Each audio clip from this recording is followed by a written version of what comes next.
Like, how could you not? How could you not, like, be intrigued? What a ride. I felt so many things. A baddie with a blade, like, she will kill you.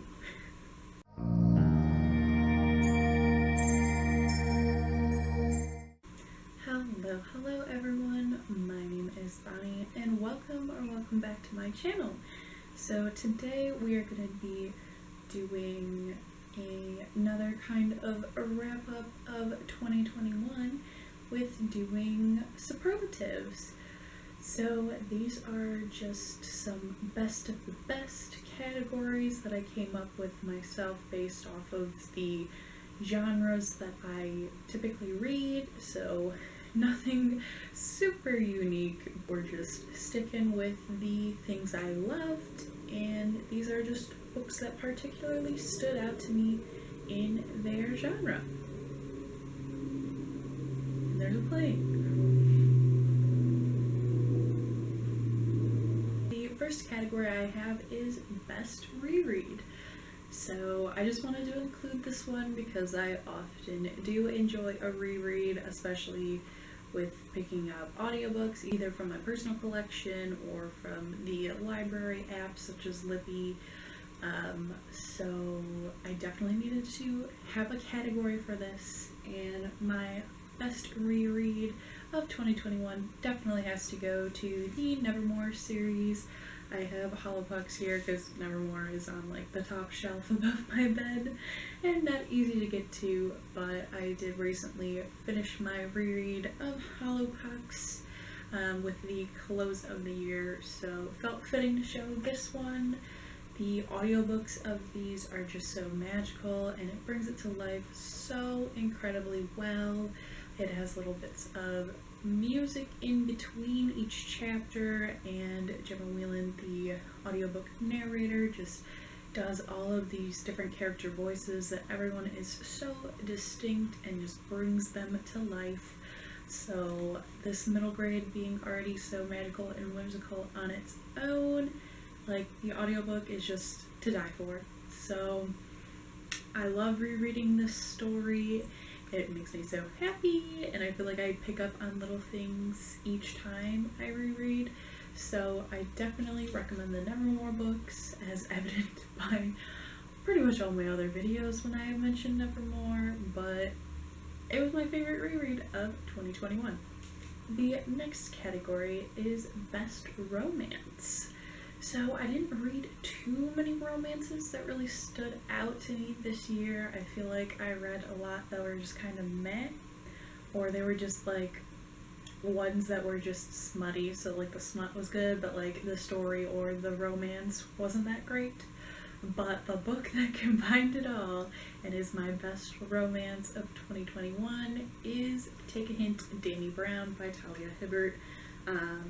This book is both entertaining with humor, and there is the fake dating trope in this, and just Dani and Zaf are just very compelling together.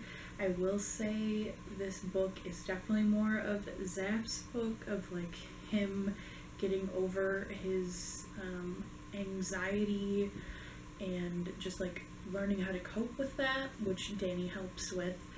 But yeah, so although this isn't a 5-star, I did super enjoy it. It's got good smut, it's got cute moments, it's got funny moments. It was just a really cute and compelling time, and I'll probably reread this at some point.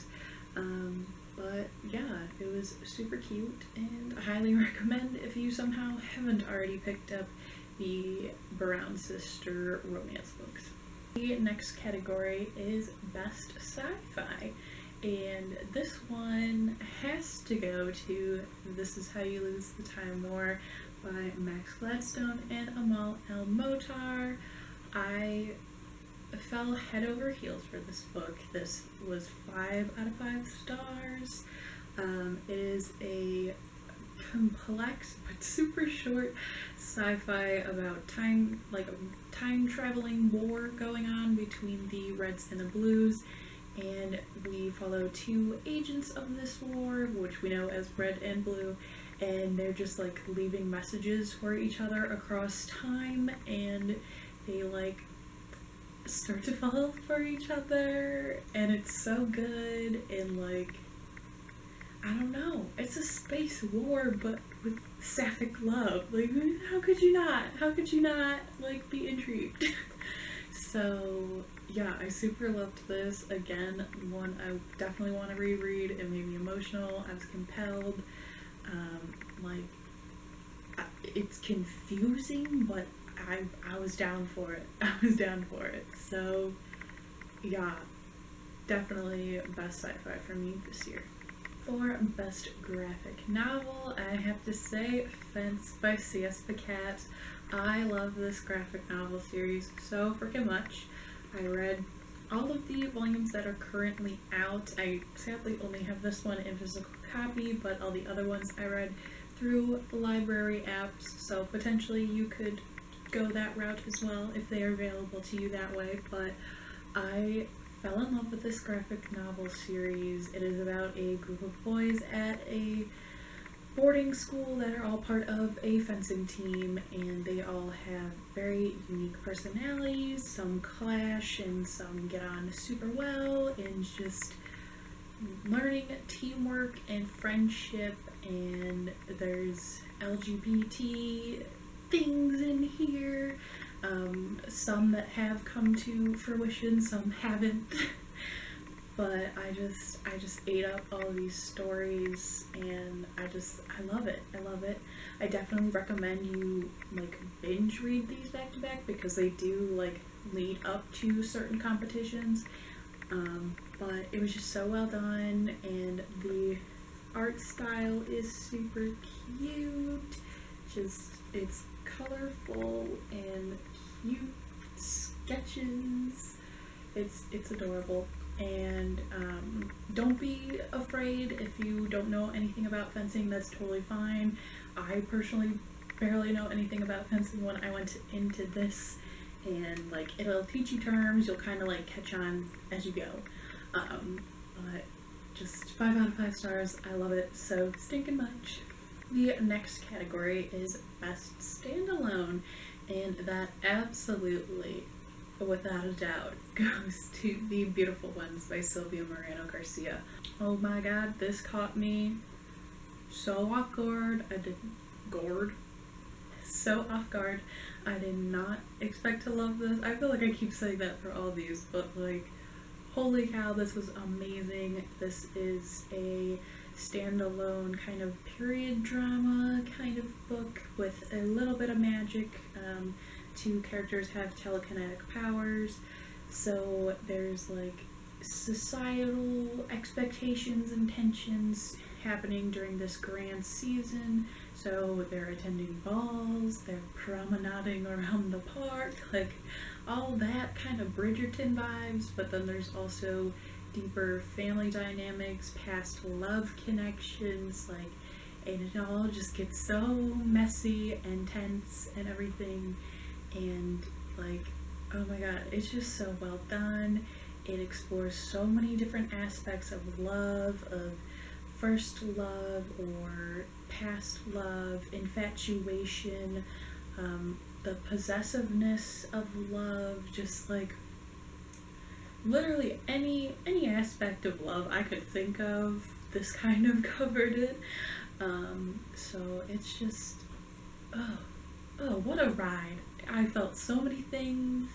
I was so mad at one of the characters, but I was rooting so hard for another character, and oh, it was so good. It was so good. And it's also very short, but chef's kiss. It was great. Next category is best cover, and although I did not love this book, I adore the cover, and that is The Ones We're Meant to Find by Joan. This is the Owl Crate edition of it, so similar cover, but the colorings are just a little bit more drastic. So the sky is far more like pastel-y pink and purple, and I believe the water is a little deeper of an indigo. I just think it's absolutely stunning to look at. I just love the pastel comparison to like this super deep blue at the bottom. I think the girls on the cover are absolutely stunning. Even the back, which is like even like mistier pastel and just like calmer waters, is just beautiful.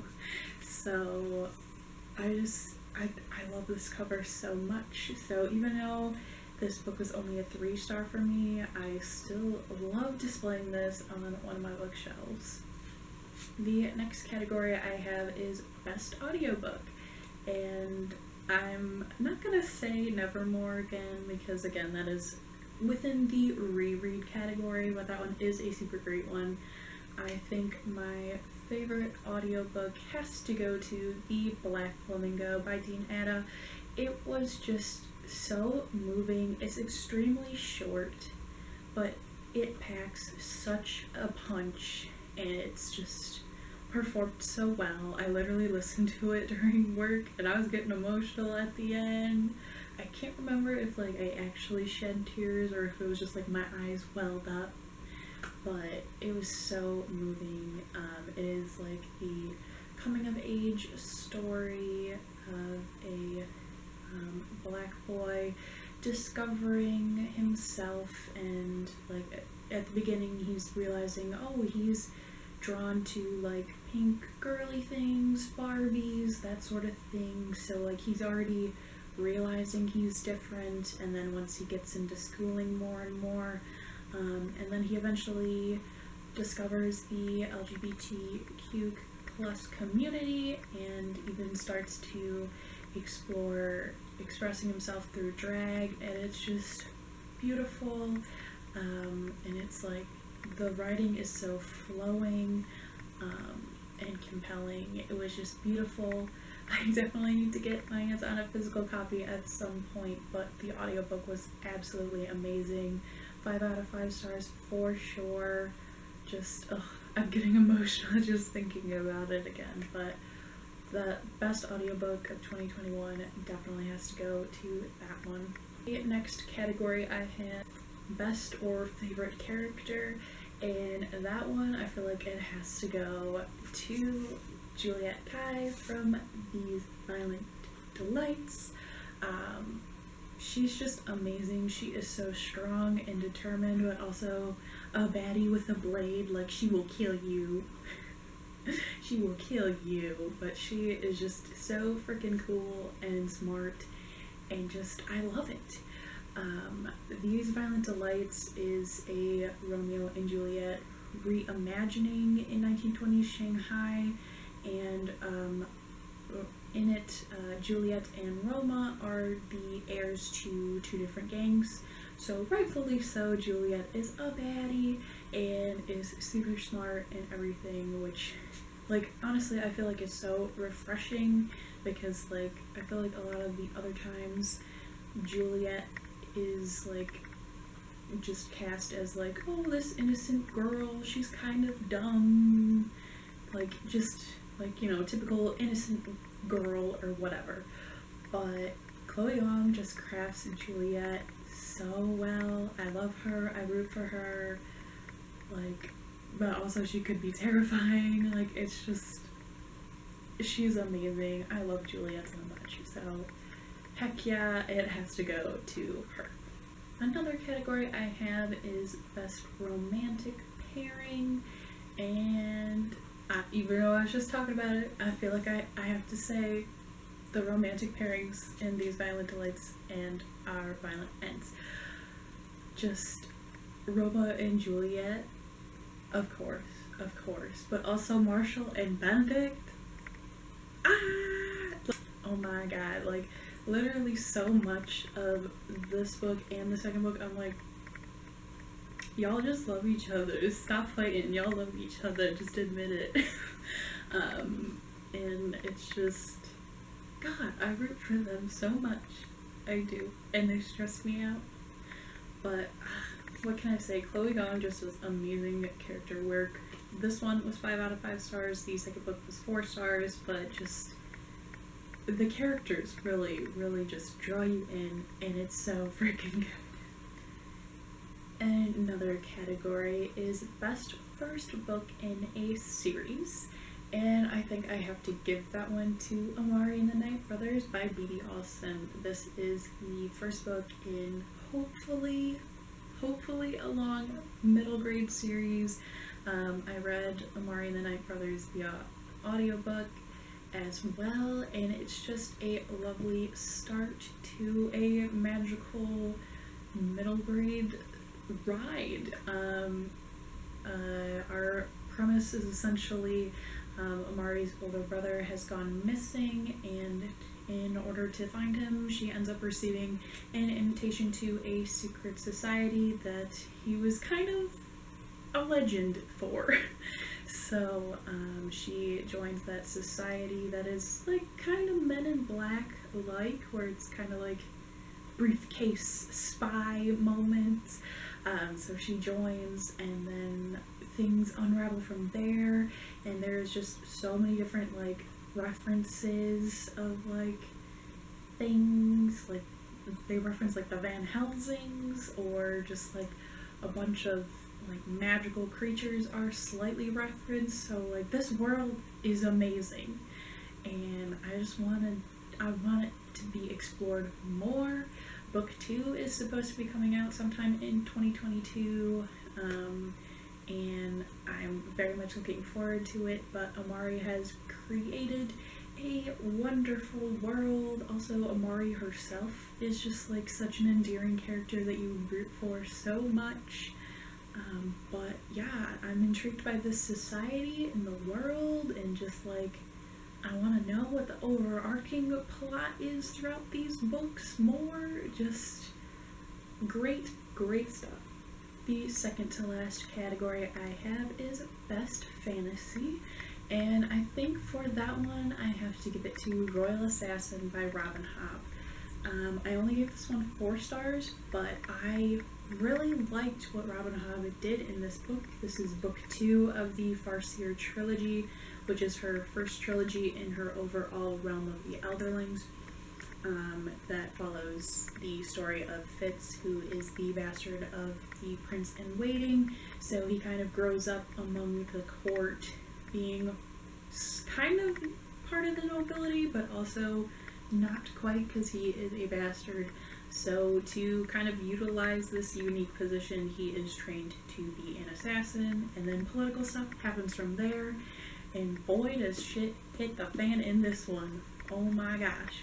Things get so complicated. We learn more politics. We see political maneuvering.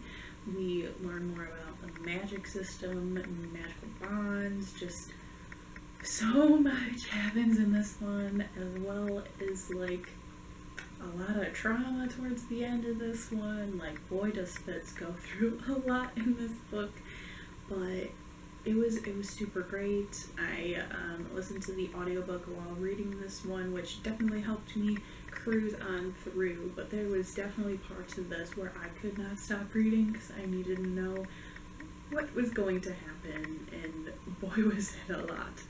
But yeah, so if you are one to read kind of longer fantasies that are very much character focused, then highly recommend these books. They are a bit slow, but like, boy are they leading up to great reveals. And the final category I have, which feels rather fitting, is Best Conclusion. For Best Conclusion, I feel like I have to give it to A Conjuring of Light by V.E. Schwab. This is the third and currently final installment in the A Darker Shade of Magic books. This kind of concludes the epic battles that are going on in the previous books, and we see both characters reunited and relationships fall out, and just things get so crazy. And this was so intriguing. I think this was my favorite one of the trilogy. I just liked how political things were happening, the stakes felt so high, and just like characters are like at their peak of, we're in a crisis, and you see who they truly are, and just whew, the end got me emotional, but also really wanting to see more of this world. I know the Schwab has been in talks of potentially doing more in this world, which I have no clue when or if that is still going to happen, but this book really makes me want more. The first book, A Darker Shade of Magic, is kind of an intro to this fantasy world, but I feel like it is a good starting point if you are a fan of YA but you want to try like more adult fantasy. A Darker Shade of Magic is a really good window into that. It is the story of different Londons. So there is Red London that has a bunch of magic, Grey London, which is essentially our London that doesn't have any magic, and there's White London that used to have magic, but it's like the whole society is kind of dying off, and there is Black London, who was completely destroyed by magic. So things happen from there. We have the main character, Kel, who can travel amongst these Londons. There's Lila Bard, who's kind of like a pickpocket, thief, want-to-be pirate. Gal, who finds herself kind of caught up in Kel, and him caught up with her. So political stuff unwinds from there, adventures occur from there. It's just a lot of things happen, but I think the culmination of all the things were just so well done in this one. And yeah, so best conclusion, and like I did not expect to enjoy this as much as I did, but I ended up giving it 4 out of 5 stars. So that'll about do it for this video, but I would love to know in the comments how you would answer some of these. Obviously what I've read this year is different from what you have read this year, so I would love to know your answers or chat about any of these books I mentioned. But thank you so much for watching. Like and subscribe if you enjoyed, and I hope to see you here for the next one.